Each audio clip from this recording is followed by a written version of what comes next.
Assalamualaikum warahmatullahi wabarakatuh. Alhamdulillah, alhamdulillah. Alhamdulillahi rabbil alamin. Alhamdulillahilladzi khalaqal mauta wal hayata liyabluwakum ayyukum ahsanu amala wa huwal azizul ghafur. Allahumma salli wa sallim wa barik ala sayyidina Muhammad wa ala alihi wa ashabihi ajma'in. Ya Allah, ya Sami, ya Bashir, ya Qarib, ya Syahid, ya Arhamar Rahimin, irhamna ya Rabb. Allahumma aftah lana hikmatak wansur alaina rahmatak ya dzal jalali wal ikram. Allahumma a'inna ala zikrik wa syukrik wa husni ibadatik.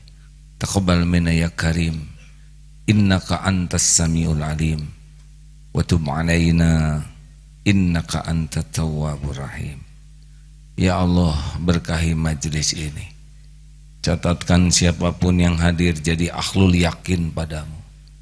Limpahi kami dengan hati yang selalu ingat padamu. Tenggelamkan kami dalam rasa syukur tiada bertepi. Jadikan kami menjadi ahli ibadah yang ikhlas dan istiqomah.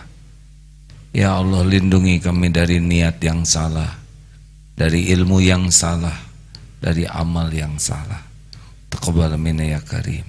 Amin ya rabbal alamin. Shollat sayyidina Muhammad. Alhamdulillah. Terima kasih hadirin. Kita mulai. Nomor 60. Bismillahirrahmanirrahim. Kitab Al-Hikam nomor 60. La saghirata idza laka adluhu wala kabirata idza wajahaka fadluhu. Tidak ada dosa kecil jika Allah menghadapi engkau dengan keadilannya, dan tidak berarti dosa besar jika Allah menghadapimu dengan karunia-Nya.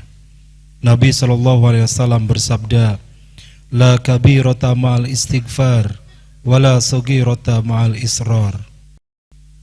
Tidak ada artinya dosa besar jika disertai dengan istighfar, dan tidak dapat dianggap dosa kecil jika dikerjakan terus-menerus.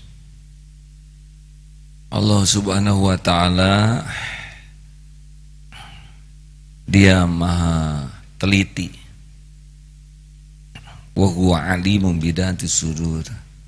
Dia tahu apa yang terlintas di dalam hati, apa yang tersirat dalam pikiran. Dia tahu apapun yang kita lakukan, karena tubuh kita ini sepenuhnya milik Allah, dalam kekuasaan Allah. Kita dihormati orang lain bukan karena kita hebat. Kita dihormati orang lain karena Allah Subhanahu wa ta'ala masih menutup-nutupi aib, dosa, maksiat yang kita lakukan. Andai kata Allah akan membalasnya, hancur kita. Seperti sholat asar barusan, kita lebih mengharapkan ampunan Allah dari sholat barusan daripada pahala. Karena dalam taat saja kita banyak maksiat. Benar? Dalam sholat yang spesial saja hanya beberapa menit yang harusnya untuk Allah, tapi tidak. Kita berpikir kemana saja. Bahkan dalam sujud saja, saat terdekat kita dengan Allah, kita tidak ingat kepada Allah. Banyak yang dalam sujud barusan sama sekali tidak ingat Allah. Dan Allah pasti tahu. Orang lain menyangka kita orang sholatnya bagus. Allah tahu. Kalau Allah balas sholat barusan, boleh jadi bukan pahala yang didapat. Bayangkan, kita bertemu dengan seseorang secara khusus. Katakanlah calon mertua. Sudah ditunggu secara khusus. Dan ketika waktunya bicara, bicaranya ngawur, sesukanya, sekepikirnya. Kira-kira dijodohkan tidak tuh dengan anaknya? Lebih banyak mengharap dijodohkan atau ngarap-ngarap tidak diusir? Bayangkan sedang upacara kenegaraan, komandan upacara laporan kepada inspektur upacara. Khusus sekali. Ketika laporannya ngawur. Ini harusnya lebih banyak berharap tidak dipecat daripada ngarap-ngarap naik pangkat. Harusnya sholat kita begitu. Harusnya kalau kita ingat dosa, maka kita harus ingat keadilan Allah. Tidak ada yang kecil dalam pandangan Allah. Semuanya ada catatannya, semuanya ada balasannya. Tapi kalau kita ngarap-ngarap ampunan Allah, lihatlah luasnya ampunan Allah. Ini yang membuat kita semangat untuk tobat. Kalau ingat perhitungan Allah, tidak ada yang tersisa.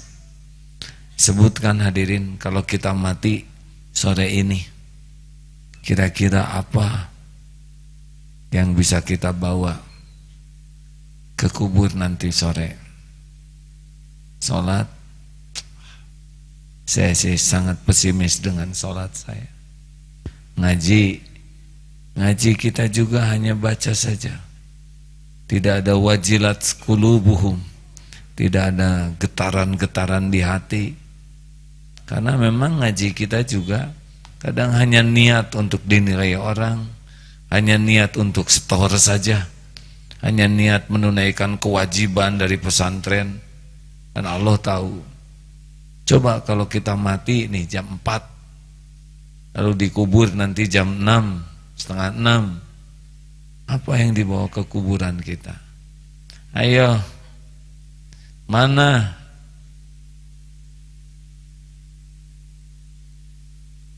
Mana amal kita yang ikhlas? Hampir setiap amal kita ingin diketahui orang. Dan kalau sudah dipuji kita bangga. Kita pura-pura soleh, pura-pura baik, padahal semuanya topeng, menyembunyikan maksiat kita. Sedekah kita, mana sedekah? Bandingkan dengan nafsu, membeli sesuatu, nyaris tidak ada apa-apanya sedekah. Tapi maksiat yang kita lakukan, sekujur tubuh hadirin. Harusnya kita sering sekali menghisab diri seperti itu. Makanya kalau lihat foto diri itu, tanya, ini kamu pantasnya jadi ahli surga atau jadi ahli neraka? Kalau saja kita berani melihat diri kita seperti itu, pasti beda rasanya. Mana bekalmu untuk ke surga? Hampir hari-hari yang dilakukan itu maksiat demi maksiat. Bahkan dalam ngajar saja, dalam dakwah saja bisa maksiat itu. Niatnya sudah bukan nyari ridho Allah dalam dakwah, nyari uang, nyari amplop, nyari penghargaan. Dari awal sudah salah. Selama bicara dakwah, pamer ilmu, pamer kefasihan, pamer pura-pura soleh, pamer pura-pura sudah banyak amal, padahal Allah tahu yang diomongin tidak diamalkan. Selama dakwah, mata jelalatan melihat yang diharamkan. Dalam dakwah saja, ngajak orang benar bisa bergelimang maksiat. Kalau orang tidak berani jujur, tidak akan tahu bahwa kita ini betul-betul sudah sangat dekat dengan ahli neraka. Maha suci Allah yang masih menutupi aib, kemudian selain ditutupi juga dibimbing tahu ilmunya, lalu diberi kesempatan supaya tobat, dan kalaupun tobat diampuni itu oleh Allah Subhanahu wa taala. Sebesar apapun dosa, selain kemusyrikan sampai akhir hayat. Hadirin, hati-hati nih bagi yang terbiasa berbuat maksiat dan orang lain tidak tahu. Allah pasti tahu. Wa huwa ma'akum aina ma kuntum wallahu bima ta'maluna basyir. Al-Hadid ayat 4. Dan dia bersamamu dimanapun kau berada, dan Allah maha melihat apapun yang kau kerjakan. Wa asiru qawlakum awijharu bih innahu alimum bidatis sudur. Al-Mulk ayat berapa? 11. Mau engkau rahasiakan kata-katamu, mau engkau jaharkan, Allah tahu isi hatimu. Hadirin, kalau kita maksiat terus-terusan dan orang tidak tahu, Allah pasti tahu. Malaikat pasti mencatat. Walaupun di tempat yang sangat tersembunyi, tidak ada yang tersembunyi bagi Allah. Walaupun kita berbuat sangat rahasia, tidak ada yang rahasia bagi Allah. Pilihannya dua. Kalau kita maksiat terus-menerus dan orang lain tidak tahu, ada dua pilihannya. Sepengetahuan saya dari Ibnu Umar, satu, akan dibuka aibnya. Kalau dia ada umur, dibuka. Dan kalau Allah membuka, pasti terbuka. Tidak ada yang bisa mencegahnya. Sesuka Allah. Allah mau membuka maksiat kita, terbuka. Tidak ada satupun orang yang maksiatnya terbuka kecuali Allah yang membuka. Kalau sudah begitu hancur nama kita, martabat kita. Atau kalau tetap maksiat dan waktunya habis, dimatikan oleh Allah dalam keadaan maksiat. Kalau ada orang yang tertangkap basah berzina, itu pasti sering, hampir dapat dipastikan sering zinanya. Banyak yang berzina dan tidak diketahui. Tapi Allah pasti tahu, malaikat pasti mencatat. Tinggal waktunya saja. Kalau Allah sudah menghendaki buka, buka itu. Atau kita dengar yang mati mabok, mati mencuri, mati narkoba, mati zina, itu sangat bisa dipastikan sering. Karena selebihnya seperti kita ini ditutupi oleh Allah aib. Kita tuh banyak maksiat ini, tapi Allah nutupi. Tapi kalau sudah mendengar ini, terus lihat lagi video porno, gambar porno, berbuat mesum dengan lain, tidak ada yang bisa mencegah Allah membuka. Tidak ada jagoan menutupi aib, tidak ada. Tidak ada yang hebat menghapus jejak, tidak bisa. Semua jejak ada dalam pengetahuan Allah.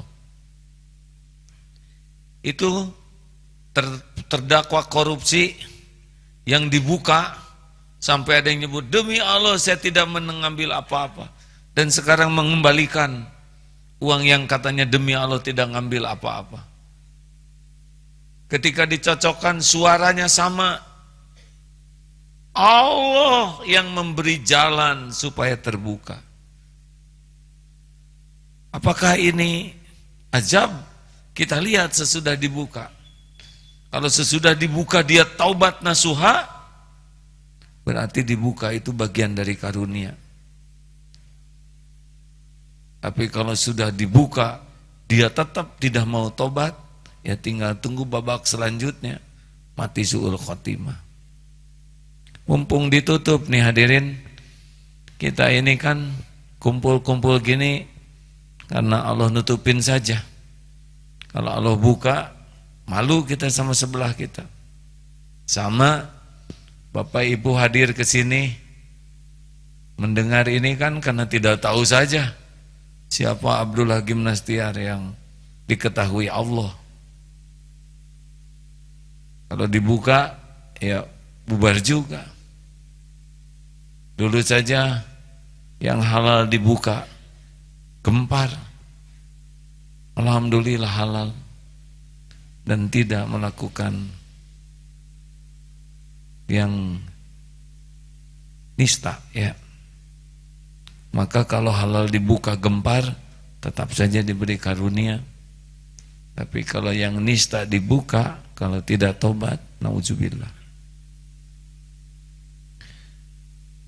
Gimana kalau aib kita dibuka oleh Allah? Begini hadirin, jangan takut aib terbuka. Takutlah tidak diampuni dosa. Kalau takut aib dibuka, kita masih sibuk dengan penilaian orang. Tapi kalau takut tidak diampuni Allah Subhanahu wa ta'ala, inilah sebetulnya rasa takut yang benar. Allah udah tahu kalau kita dibuka pasti gosong kita ini, hancurlah. Makanya waktu itu juga saya dibukanya yang baik-baik saja.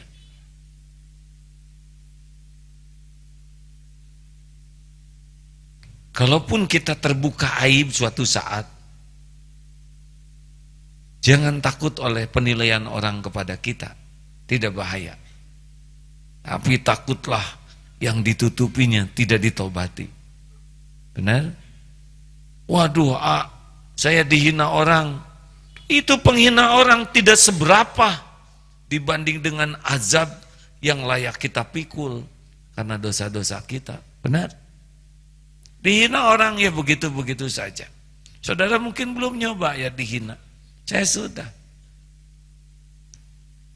Tidak berkurang. Masjid jadi lebih bagus. Karena penghinaan orang tidak akan mempengaruhi perbuatan Allah kepada kita. Rezeki yang Allah tetapkan untuk kita tetap jalan. Walaupun yang menghina sampai stroke menghina kita. Kemuliaan yang akan Allah berikan untuk kita tetap akan terjadi. Walaupun mati-matian orang menghina dan menghalangi, tidak ada yang bisa menghalangi ketentuan Allah. Bagi orang yang sangat sibuk dengan penilaian orang, dihina itu menyakitkan.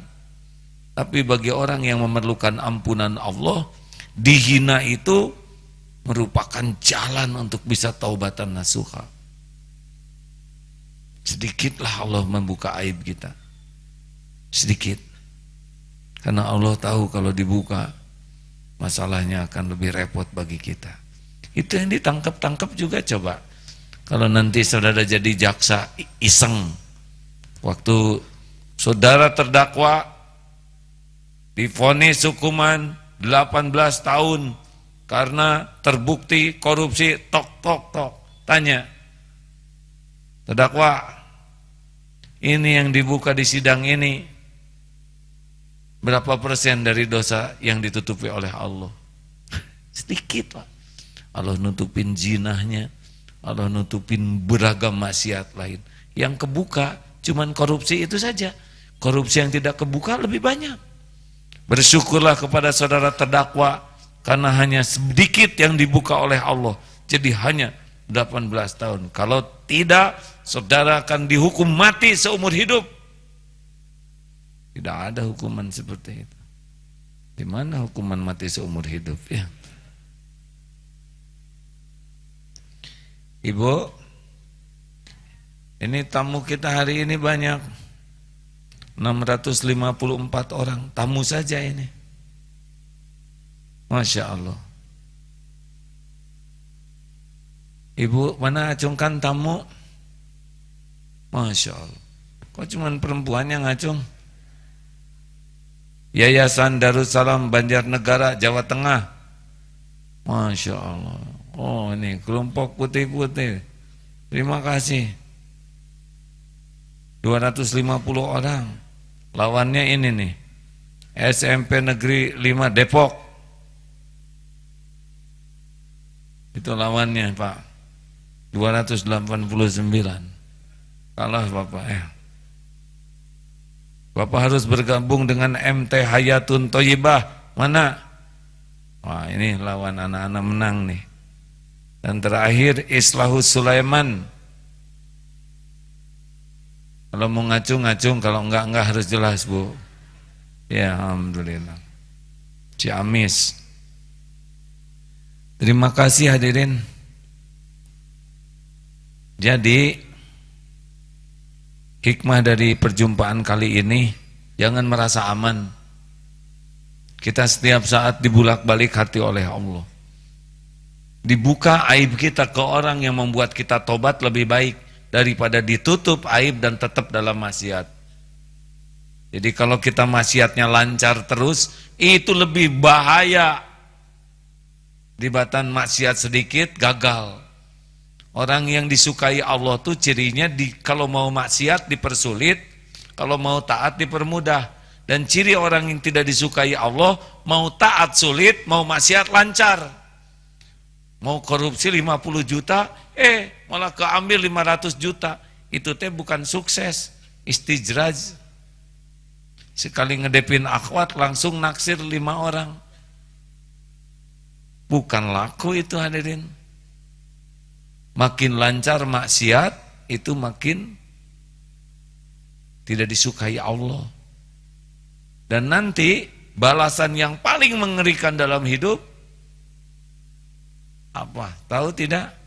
Diambil nikmat imannya.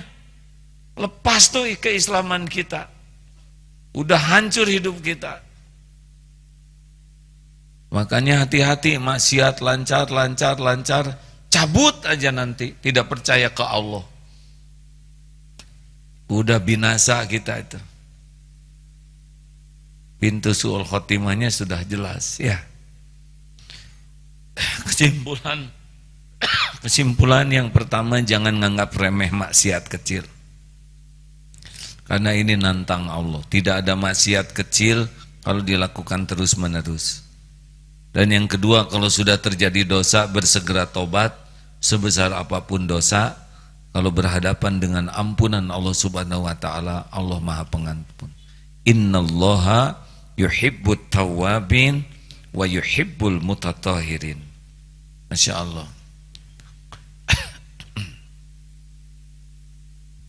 Nomor 1 ya.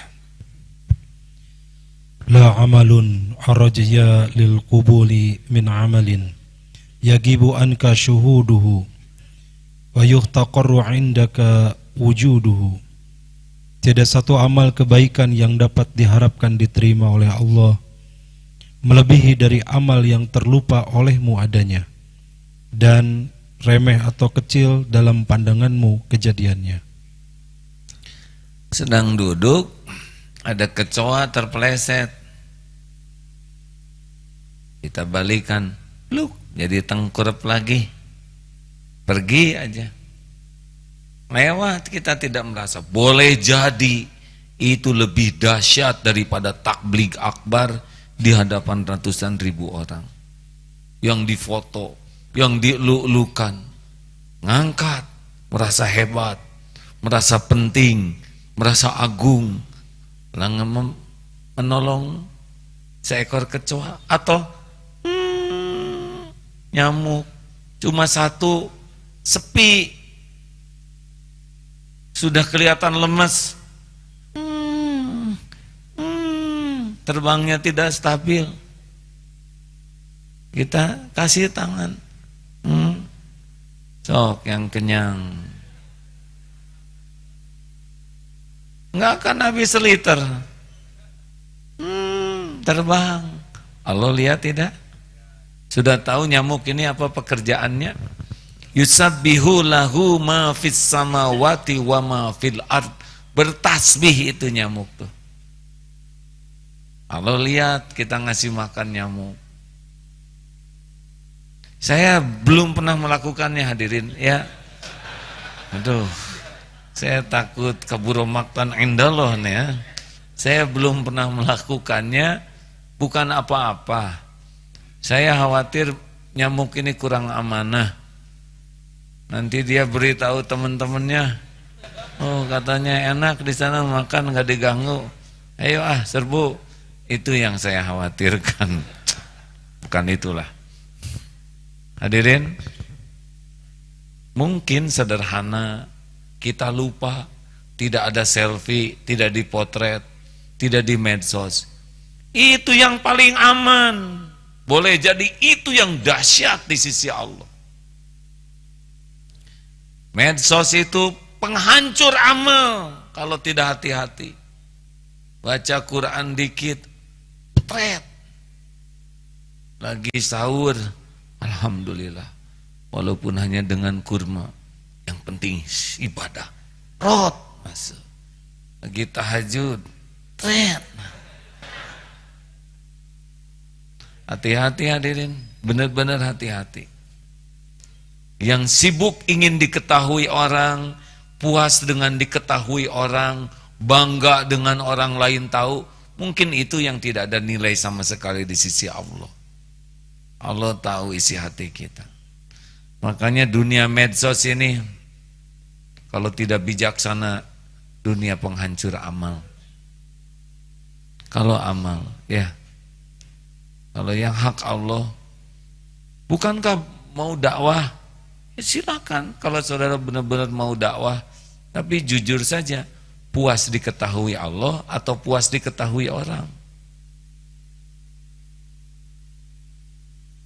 Kalau kira-kira masih goyang nih, saya masih 50-50 pengen Allah dan pengen, udah berhenti pengen diketahui orang. Udah penting kok. Nanti kalau sudah kuat, ada jalannya orang lain tahu. Enggak usah maksakan orang lain tahu amalan sunnah kita. Kalau yang wajib, sunnahnya orang lain tahu. Kalau amalan sunnah, tidak ada kewajiban orang lain tahu. Bu, Ibu, jawab ya Bu. Bu, kalau Ibu sudah masak, membuat sarapan spesial untuk suami, masak dengan masakan, ditata dengan tataan terindah, disampaikan dengan sikap tersopan. Mas, silakan makan dulu mas, sarapan sudah tersedia. Lalu suami berkata begini, maaf ya Bu, saya lagi banyak kerjaan pagi ini, lain kali aja lah ya, saya pergi dulu. Pergi aja begitu. Bagaimana perasaan ibu? Kecewa? Sakit hati? Jengkel? Itulah ciri-ciri orang yang gak ikhlas. Menderita. Kenapa ibu kecewa? Karena ibu lebih mengharapkan keridhaan suami, dimakan suami daripada diterima Allah. Benar? Mengerti Bu? Ibu tahu nggak kenapa ibu kurang bahagia? Kelihatan dari sini wajahnya nih. Karena ibu lebih banyak berharap dari suami daripada berharap dari Allah. Lebih ingin dicintai suami daripada ingin dicintai Allah. Lebih takut jauh dari suami daripada takut jauh dari Allah. Lebih berharap senantiasa bersama suami daripada senantiasa bersama Allah. Allah tahu isi hati. Allah cemburu, Allah bikin gelisah hati ibu. Jelas Bu? Pulang dari sini, ingat pesan ini, jangan terlalu cinta sama suami. Karena suami ibu belum tentu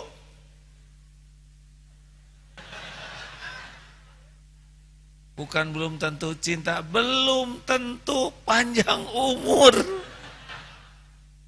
Setiap yang melekat kalau diambil robek. Biasa aja cinta mah, nggak usah pol-polan. Bapak juga jangan bangga kalau istri mengatakan, duhai suamiku, engkau adalah segala-galanya bagiku, musyrik. Nggak boleh. Itu suami yang gagal. Kalau suami membuat istrinya habis-habisan mencintai dirinya, itu suami nggak benar. Itu suami yang membuat istrinya sengsara. Itu suami yang membuat istrinya tidak bisa ke sorga. Nggak boleh. Apa-apaan mas, ma, ya, mbok, gimana sih manggil istri di Jawa? Dek? Ade ya ade, istri ya istri. Oh jangan notri. Maksudnya istri. Ele. Jelek kan ele? Oh jangan kulo. Hanya manus. Hanya tuh apa bahasa Arabnya? Bahasa Jawanya. Saya manusia biasa. Jawab, Bu, siapa yang menciptakan ibu? Yang memberi rizki, yang memberi hidayah, yang ngasih pahala. Siapa yang ngampunin ibu? Siapa yang punya sorga? Suami sebagai apa? Tuh, nggak bisa apa-apa. Mau ngapain mati-matian mencintai suami? Suami itu ladang amal bagi istri. Kelebihan suami disyukuri, ibu dapat pahala. Fakana khairullah. Kekurangan kesalahan suami, ibu bersabar dan dibantu diperbaiki, ibu dapat pahala. Cuma itu. Apalagi suami-suami jenis ini berat hadirin, termasuk saya. Jangan gitu ketawanya, Pak. Termasuk saya ini orang yang opo-opo nih, nggak ada apa-apanya. Dimatikan sekarang aja selesai itu, nggak bisa apa-apa. Nah, inilah ilmu tauhid. Makanya kalau berbuat sesuatu cukuplah dilihat Allah, wa kafa billahi syahida. Masak yang terbaik, suguhi yang terbaik, dimakan gak dimakan, gak ada urusan dengan kita. Urusan kita diterima jadi amal. Wes jangan bae. Wes di luar hujan ya. Ana pertanyaan cepat. Apa? Terima kasih Ustaz. Ada yang mau dibaca Ustaz? Ada ayat dulu yang dibaca. Yes. Surat An-Nisa ayat 108. A'udzu billahi minasy syaithanir rajim.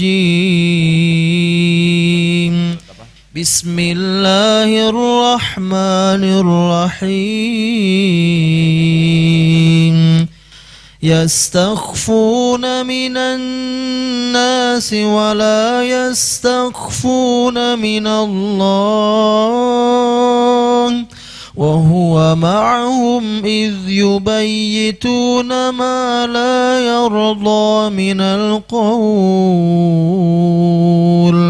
wa kana Allahu bima ya'maluna muhita.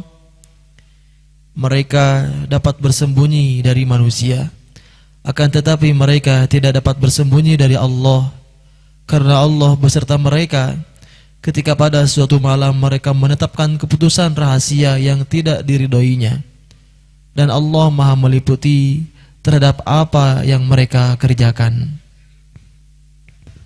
Tidak ada yang rahasia bagi Allah.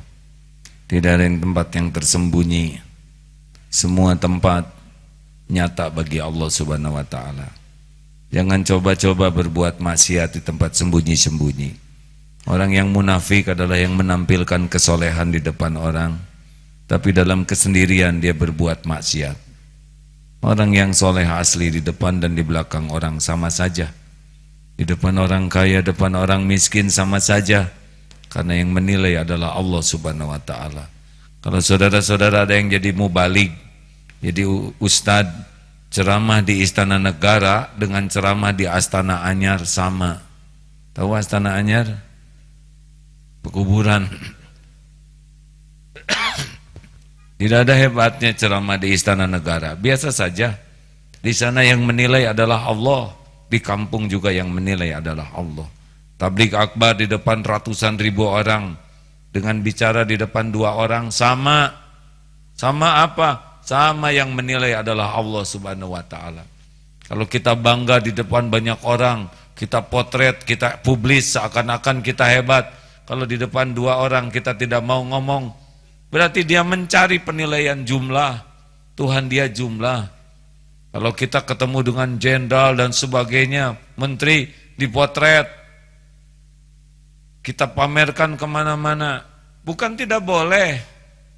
Boleh itu kalau yang dipotretnya tuh ahli takwa, itu bagus. Kalau hanya sekedar bangga, kemudian disembunyikan potretnya, karena yang dipotret itu ditangkap. Itu ciri-ciri itu. Dulu ada yang dipotret sama seorang ustadz, kemudian dirobek potretnya gara-gara ustadznya titik-titik lagi. Nah, sekarang diselotip lagi ya. Dia kesini lagi sekarang, tenang. Enggak boleh ikut campur gitu hadirin. Sama saja. Kalau mau bahagia, bahagia dekat dengan orang takwa itu bagus. Kalau hanya dengan topeng dunia biasa saja. Karena dunia tidak menjadi kemuliaan di sisi Allah. Orang berpangkat siapapun bisa dikasih, penjahat saja bisa dikasih. Orang berharta siapapun bisa dikasih. Orang yang paling mengkhianati Allah sekalipun kasih saja triliunan. Karena nggak ada harganya dan nggak dipakai. Memang kalau uang banyak dipakai. Memangnya kalau banyak uang semuanya dipakai? Enggak. Rezeki kan cuma 3, dimakan jadi kotoran, dipakai jadi usang, dan yang dinafkahkan di jalan Allah. Selebihnya mengaku-ngaku saja. Itu kebun saya di Afrika. Kapan kesananya? Saya nyimpen emas di London, nyimpen di peti, lihat juga enggak. Kasih kambing guling, kolesterol ya. Kemarin ada yang ngirim duren, montong 2 karung. Saya bagian ngesep harumnya aja. Wah enak nih, tetap ya santri yang makan. Saya nggak bisa makan kebanyakan, asam urat naik ya. Sudah tua, makanya nggak usah bangga kalau dekat-dekat dengan yang punya dunia, tapi boleh bersyukur kalau dekat-dekat yang ahli takwa. Karena ahli takwa, inna akramakum indallahi atqakum. Cari ulama yang tulus, yang sesuai perkataan dengan perbuatan dan hatinya. Masya Allah. Dan bukan untuk dipamerkan, untuk ditiru kebaikannya. Terima kasih. Ada pertanyaan kah? Oh kan sudah tadi kan? Belum nanyanya? Kalau gitu saya jawab siapa barusan? Inilah keunggulannya, belum bertanya sudah dijawab. Ya deh. Bismillah. Assalamualaikum warahmatullahi wabarakatuh. Arai santri STQ Baitul Quran, izin bertanya, apa tandanya Allah mengampuni seorang hamba dan memperbaiki dirinya? Saya pernah membaca salah satu kitabnya Syekh Abdul Qadir Jalani, terjemahnya. Ada 4 katanya ciri-ciri orang yang taubatnya bagus. 1, bisa dilihat dari perkataannya. Orang yang taubatnya bagus, perkataannya benar-benar falyaqul khairan aw liyasmut, menjadi sangat terpelihara. Bisa dimaklumi karena radar hatinya jadi peka. Jadi setiap mau bicara, karena hatinya jadi bersih, maka dia selalu memandu kata-katanya sebelum dia bicara. Ingat bahwa hati ini selalu berbicara, istaftik qalbak. Hanya suara hati ini tertimbun oleh dosa. Seperti sumur, ada speaker di dalam sumur.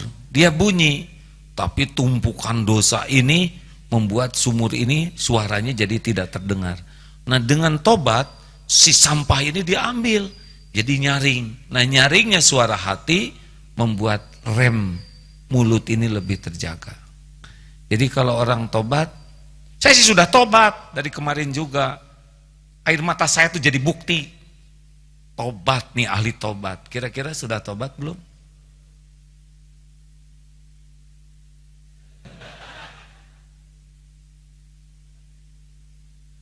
Itu rombongan SMPN Depok ya. Saingan dari Darussalam Banjarnegara. Jangan kalah, Pak. Yang kedua, dia akan selektif memilih teman bergaulnya. Dia tidak takut kehilangan teman-teman yang tidak baik. Dijauhi teman yang tidak baik tidak apa-apa. Dijauhi guru yang soleh itu petaka. Jadi kalau kita hijrah, memperbaiki diri, itu hati kita bisa ngeraba frekuensi tiap orang yang ada di sekitar kita. Karena tiap orang itu mengeluarkan energi, mengeluarkan aura.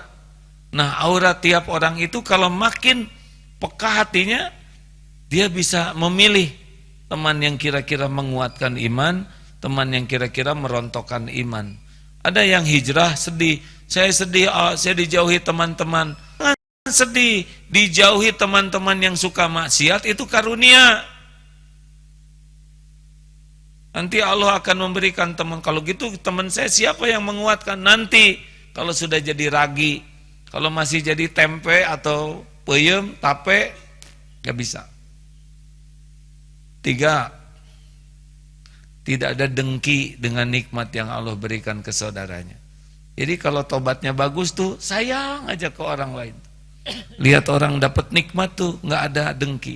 Kalau hatinya belum tobat, dengki.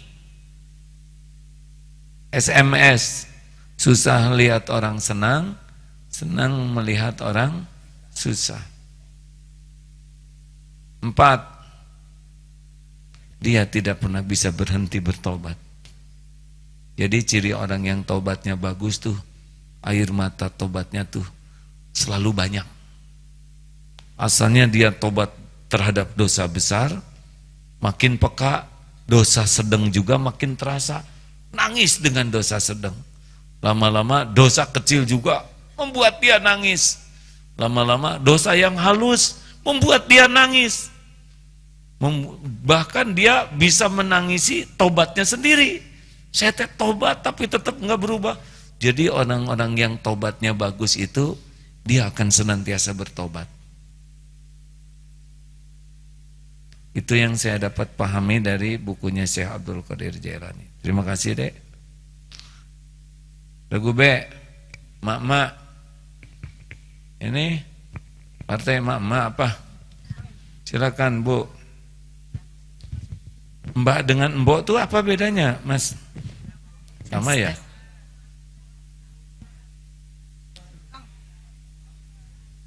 Kan? Bukan mbah, mbak, nggak pakai H. Kalau mbok, oh, saya kira kalau ciri bahasa Sunda A, bahasa Jawa O, bahasa Jakarta E, di Bandung mbak, di Jakarta mbok, ya sudah hadirin. Silakan Bu. Ya, terima kasih A. Kami dari Gresik, Jawa Timur. Bukan kita, Bu. Kami kalau ibu-ibu. Kalau ya. kita saya ikutan. Ya, kami. Gini tadi yang disampaikan bahwa Allah itu maha melihat dan maha tahu segalanya. Ya. Dan itu memang kita ini ya. Ada kejahatan-kejahatan yang dilakukan sama kita, bermaksiat juga. Gitu. Jangan kita, Bu. Iya. Jangan ngajak saya maksiat. Ya. Ada yang bermaksiat gitu. Apakah itu juga dengan izin Allah? Sedangkan di Quran Fatir mungkin ya itu ada yang bahwa kebaikan aja yang dengan izin Allah. Lalu yang dengan maksiatnya gimana ya? Sama. Maksiat juga bisa terjadi dengan izin Allah. Tapi Allah tidak ridho. Sehingga setiap pelaku maksiat akan dapat balasan dari kemaksiatannya. Kalau Allah nggak izinkan tidak terjadi. Misalkan dompet kita hilang, itu izin Allah. Si copet dapat dosanya, nah kita tergantung sikap kita. Kenapa dompet kita hilang? Mau marah-marah? Lebih baik tafakur. Ma asabaka min hasanatin faminallah, wa ma asabaka min sayyiatin famin nafsi. Oh, saya kecopetan. Boleh jadi karena saya tidak bayar zakat. Kata bapak-bapak, saya senang di sini lihat bapak-bapak ini tidak ada yang merokok. Bagus, Pak. Jangan coba-coba merokok di sini, ya Pak ya. Udah kakek-kakek ngasih contoh jelek, dosa besar ya. Udah mau meninggal ngasih contoh yang baik-baik kayak. Ada yang hilang dompet, dia tafakur. Kenapa saya ditakdirkan hilang dompet? Mungkin saudara jarang sedekah. Oh, saya sedekah loh, A. Berapa? Tiap Jumatan. Berapa? 2.000. Kenapa nyebut 2.000-nya nggak jelas? Sekali merokok 20.000. Sehari 2 bungkus. Jadi berapa? 40.000. Sebulan 1.200.000. Setahun 14.400.000 untuk merokok. Itu belum korek api. Buletin dengan korek api 15 juta. Jumatan 2.000. Sebulan 8.000. Setahun 98.000, buletin lah jadi 100.000. Merokok 15 juta. Jumatan 100.000. Merokok 15 juta. Jumatan 100.000 setahun. Merokok Jumatan. Siapa Tuhannya perokok ini? Allah atau rokok? Gampang lihatnya, siapa yang diilahkan itu adalah yang mendominasi. Lebih banyak ingat Allah, ingat rokok. Lebih banyak berkorban untuk Allah atau untuk rokok. Takut jauh dari Allah atau takut jauh dari rokok. Kalau rokok, boleh jadi dia sudah mengilahkan rokok. Makanya para perokok itu enggak ada yang hidupnya tenang, enggak ada.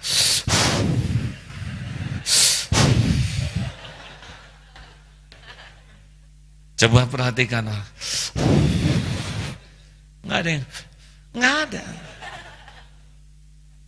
Saya dapat videonya, Pak.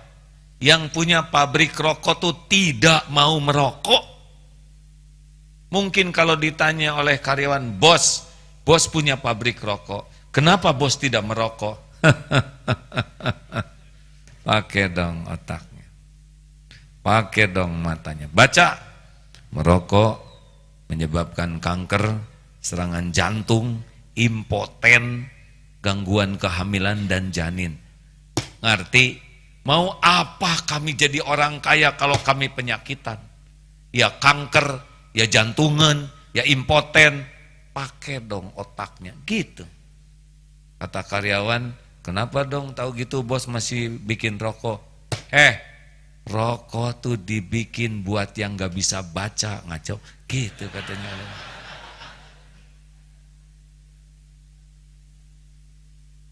Saya tidak ngomong halal haram, saya tidak ngomong baik buruk, saya cuma ngajak gunakan akal kita, betul? Apalagi kalau sudah tua, ngerokok, ngajarin apa tuh sama cucu? Coba bapak ngerokok, kata cucu, kek, minta dong, gak boleh. Kenapa gak boleh kek? Bahaya tahu, kata cucu tuh, gitu tuh. Kalau kakek-kakek juga jadi tua kayak gitu tuh. Udah tahu bahaya dikenyotin, ya. Orang mau wirid, udah tua ini mah sedot tiup, nggak ada kerjaan. Waktu SMA saya dihina oleh teman-teman, Gim, bencong lu. Kenapa nyebut bencong? Masa lelaki nggak ngerokok? Saya ajak lihat itu di Taman Maluku yang bencong itu, merokok semuanya deh. Sudahlah, pilihannya berhenti. Kita jangan menghina yang lagi merokok, hadirin. Tidak menyelesaikan masalah. Kita bantu yang merokok supaya bisa berhenti merokoknya. Menghina, saya kira tidak menyelesaikan masalah. Saya menghina tidak? Jawab, saya menghina tidak? Tadi kan semuanya fakta, benar? Ngitung-ngitung fakta, gaya-gaya fakta, betul tidak? Ditanya cucu fakta. Ini bukan perkara menghina, tapi bisa nggak kita jernih berpikir? Sepengetahuan saya memang bagi yang sudah akut merokok itu ingin berhenti, tapi susah karena tekadnya belum kuat. Ada teknik yang paling sederhana tapi ampuh untuk menghentikan ngerokok. Mau tahu? Mau tahu? Nah, yang mau itu biasanya pengen tahu ya. Caranya sederhana. Tiap mau beli rokok, nih 20.000 nih ya. Langsung masukin ke kotak infak. Nah.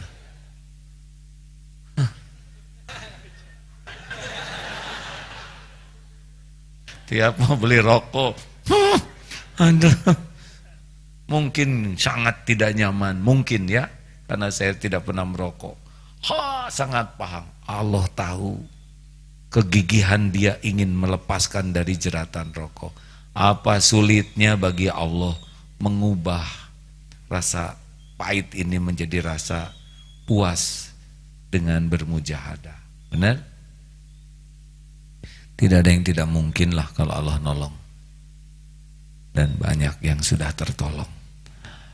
Alhamdulillah cukup ya. Ini jendela terbuka kah? Agak panas ya? Alhamdulillah. Ada teman panitia masjid yang bisa memantau jendela kah? Saya percaya teman-teman sangat peka. Ada yang nyeletukin ya, coba dari tadi. Tadinya sudah tidak ada, hadirin, percuma. Kalau nasi jadi bubur, pikiran kita adalah terima. Sambil cari ayam, cakwe, kacang polong, kerupuk, kecap, seledri, bawang goreng. Jangan pernah mengatakan lau. Terakhir. Pertanyaan terakhir, Cung. Ya. Assalamualaikum warahmatullahi wabarakatuh. Waalaikumsalam warahmatullahi. Saya Asep dari Bandung Barat. Jadi gini. Maaf, saya begini memang keakhwat ya. Tapi itu anak saya, hadirin. Jangan sampai jadi fitnah ya. Memang agak berat punya anak remaja, putri, kalau dibonceng juga anak.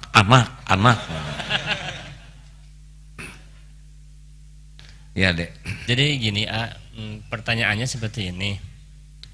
Bagaimana hukumnya kalau kita menyuguhkan sesuatu yang hukumnya seperti makruh gitu? Menghukum, menyuguhi. Iya, tapi misalnya gini, kita tuh menyuguhkan sesuatu. Nyuguhin rokok gitu. Ya, tentunya seperti itu. Contoh kan kita misalkan sudah berhenti merokok. Contoh kan kita suka ada syukuran Jangan atau nyebut apa. kita, hadirin. Saya tidak ikut ngerokok. Lupa lagi. Seseorang sudah Jadi, berhenti merokok. Gitu. Seseorang itu saya gitu. Mungkin itu ya. Mungkin. Nah itu Ya. hukumnya gimana? Ya kamu ngapain ngasih orang rokok? Ya Gitu. contohnya kan kita kalau ada syukuran di rumah misalkan gitu kan suka disuguhin seperti rokok makanan. Ganti dengan korma. Begitu. Ya, takutnya teh kan jadi Jadi apa? kan kebiasaan Jadi apa? gitu ya. Hah? Kan kok ini nggak ada rokoknya kan gitu. Korma. So. Mending rokok, mending korma. Hah? Sok, tong ngalawan hadirin ya. Gampang atuh itu mah. Dan nggak bisa maksa tamu mah, ya kan? Gini hadirin, tanya ke hati. Kalau hati udah nggak nyaman, tinggalkan. Harus berusaha berhenti Pak merokok ya, yang masih merokok. Yang tidak merokok, lihat yang merokok, doakan. Doa kebaikan. Sing pahit, sing berhenti. Jangan sampai kita hanya meremehkan. Tidak selesai dengan meremehkan. Saya tidak meremehkan ceramah ini ya. Harapan saya saudara tidak merasa diremehkan, tapi jadi tercerahkan lah ya. Ibu-ibu mau nanya tamu seorang lagi terakhir nih. Saya kalau lihat tamu banyakin itu ya bahagia ya stres. Karena saya tahu sesudah ini pasti punya keinginan. Mau apa ibu-ibu? Mau difoto ya. Dulu pernah episode kayak gini Pak. Sehari bisa 2000 kali dipotret. Sekarang saya dapat solusinya, akan kita bagi-bagi ya supaya cepat selesai. Satu dengan A Asep, tolong nanti ya. Ibu-ibu dengan Kang Asep ya. Boleh, mau tidak Bu? Kenapa sama-sama lelaki Bu? Mau diapain sih di potretnya Bu? Nanti dirobek lagi. Kenapa Bapak senyum begitu, Pak? Ya, pertanyaan pamungkas ada? Nih Bapak-bapak temu nanya nggak Pak? Ya. Boleh maju ke depan sedikit? Ini sepertinya Ustadz nih.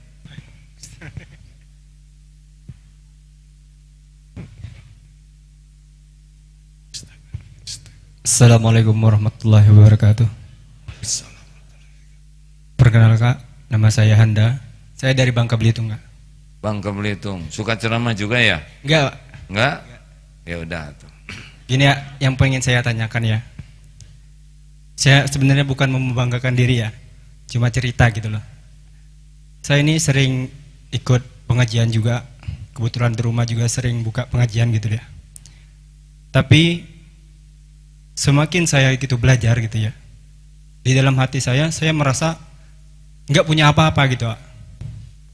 Itu yang saya rasakan. Semakin saya belajar saya semakin bodoh gitu, merasa begitu. Mungkin gimana solusinya? Ya benar itu. Justru belajar itu menambah kita merasa tidak tahu. Itu benar belajarnya. Kalau belajar membuat kita merasa pintar, itu bodoh. Kita kan jahil intinya, betul? Kita nyaris nggak tahu apa-apa. Ingat ya, orang sombong itu orang bodoh. Dia bodoh tidak tahu siapa dirinya. Dia bodoh tidak tahu siapa Allah Tuhannya. Dia juga bodoh tidak mengerti bagaimana hidup yang benar. Makanya kesombongan itu kebodohan. Dan ciri sombong itu dua, batorul haq wa ghamtun nas, mendustakan kebenaran dan menganggap remeh orang lain. Orang sombong tidak pernah mau datang ke majelis taklim. Kenapa? Karena majelis taklim penuh dengan kebenaran, cerita kebenaran tentang Al-Quran, kebenaran tentang Rasulullah, dan dia tidak mau karena dia merasa dirinya lah kebenaran. Orang yang sombong tidak mau gaul dengan orang-orang baik karena dia akan kelihatan jeleknya, sedang dia sudah merasa baik. Dan orang yang sombong tidak mau juga dikasih tahu karena dia merasa sudah tahu. Makanya kalau kita sombong kekunci oleh kebodohan kita. Orang sombong, punten ya Pak ya, kalau orang sombong tuh gampang kebacanya. Dia tuh tidak nyaman dengan dirinya sendiri. Dan dia akan selalu sibuk mengekspos siapa dirinya. Kalau ngobrol, pasti yang diceritakan tuh dirinya, pengalamannya, kehebatannya, dengan tujuan ngangkat diri. Dan ini jamin pakai bohong Pak. Kalau orang sudah banyak cerita tentang diri, itu hampir dapat dipastikan banyak bumbunya daripada bukurnya. Kalau kita sudah cerita diri, pengalaman, keluarga, anak, ilmu, perusahaan, harta, apapun tentang diri, itu berkecenderungan besar ditambah-tambah, dibesar-besarkan, didramatisir. Karena tujuannya juga bukan ingin memperlihatkan kebenaran, tapi ingin cari kedudukan, penghormatan di sisi orang lain. Coba, kalau sudah cerita tentang apapun, bahkan kepahitan pun bisa dikemas itu. Misalkan naik pesawat goncang, itu ya, ketika saya naik pesawat terjadi kegoncangan, ada nggak gitu-gitu amat. Dan saya tuh benar-benar hampir saja saya nggak bisa napas, padahal biasa aja. Tapi kalau udah cerita diri itu kecenderungannya begitu. Makanya hati-hati, bukan tidak boleh cerita diri, tapi dan harus diingat, kalau orang sudah banyak bicara, itu orang bicara kalau tidak hati-hati lebih banyak memamerkan aibnya. Jadi kalau lagi diam gini tidak banyak yang tahu, tapi sekalinya bicara aib kita akan terbuka. Gini hadirin sekalian, saya ini kan orang yang ikhlas. Satu, ketahuan saya tidak mau sih menceritakan amal-amal saya seperti tahajud yang sudah 5 tahun, saya saum Daud, gak perlu saya ceritakan. Dan saya juga tidak mau seperti orang itu tuh, dia kerjanya ngomongin orang terus, saya gak mau. Karena di dalam surat Al-Hujurat ayat 12, A'udzubillahi minasyaitonirrajim. Keluarlah. Alhamdulillah, saya ini hidupnya penuh dengan ketenangan. Karena bagi saya sih nggak ada apa-apanya dunia ini. Ngomongnya terus ya, dan orang-orang sudah pergi juga dia ngomongnya terus. Karena pasti yang dicengin saya. Sedangkan kalau orang udah saya terus serba saya, dia nggak mikirkan apapun, itu sudah di dalam ilmu berkomunikasi ini tingkatan terendah dari percakapan seseorang, yaitu dangkal. Utama, biasa, rendahan, dan dangkal. Makanya hati-hati ya. Makanya harus banyak belajar. Makin merasa bodoh, sebetulnya makin bagus. Terima kasih Bapak Ibu yang baik. Bapak Ibu, saya menghargai sekali perjalanan jauh dari Banjarnegara. Di mana sih Banjarnegara tuh? Berapa jam perjalanan Pak ke sini?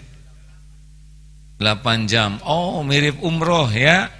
Masya Allah. Anggap saja ke sini menuju ke Baitullah ya. Nah ini Baitullah juga Pak. Dan itu warung-warung itu anggap seperti di Madinah lah ya. Yang penting belanja. Kepada seluruh tamu sekali lagi berterima kasih. Saya sangat menghargai, dan lebih saya hargai lagi kalau sampah-sampahnya dibawa pulang ya. Jauh-jauh ke sini, bawa ke sini, jangan bawa lagi sana ya. Itu lebih indah. Setuju? Setuju? Karena ya begitulah memang. Di luar negeri juga begitu Pak. Saya lihat kalau ke sekolah bawa sampah, sampahnya dibawa pulang lagi. Di Selandia Baru begitu.